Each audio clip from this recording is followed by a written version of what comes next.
ওয়ালাইকুম প্রিয় এলাকাবাসী, আমরা দীর্ঘ অনেক বছর পর আশা করছিলাম যে আমাদের যে গাজীপুরা টু কুষ্টিয়া যে রাস্তাটা আলহামদুলিল্লাহ মনে হয় খুব ভালো করে করবে।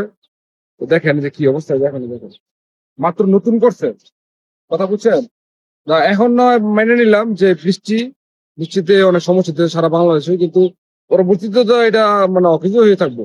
মানে একটু বৃষ্টি হলে যদি যে রাস্তাটা ভেঙে দেখা, আর দেখেন যে যে ঈদটা এই রাস্তা করছে, যে এই যে দেখেন এইগুলো চলে, এই যে পার্কের ভিতরে চলে, পার্ক প্লাস এই যে মেইন রোড থেকে যদি ভিতরে ভিতরে রাস্তা নেয় তাহলে ওই জায়গায় এগুলো চলে।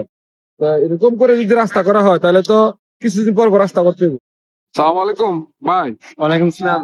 এই আপনাদের যে গাজীপুর টু বিষ্ণুদের যে মেইন রোডটা, এই রোডটা যে নতুন করে কাজ ধরছে, এখন আপনাদের মতামত কি? ভাই, আমরা অনেক দিন অপেক্ষা করছিলাম, প্রায় 3 বছরের উপরে আমরা অপেক্ষায় আছিলাম যে ভাঙ্গা রাস্তা দিয়ে চলাফেরা করার পরে আমরা ভালো একটা রাস্তা পাবো।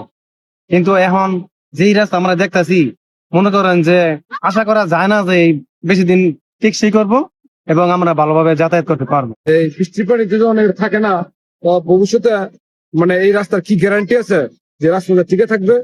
আমি যিনি এই কন্ট্রাক্টর, আমি আপনার দৃষ্টি আকর্ষণ করছি এবং এলাকাবাসীর পক্ষ থেকে আমি আপনার দৃষ্টি আকর্ষণ করছি, আপনি কাইন্ডলি এই রাস্তাটুকু দেখবেন এবং সঠিকভাবে কাজ করার মানে সিদ্ধান্ত আপনি নিবেন ও চিরে নিবেন। সালাম আলাইকুম।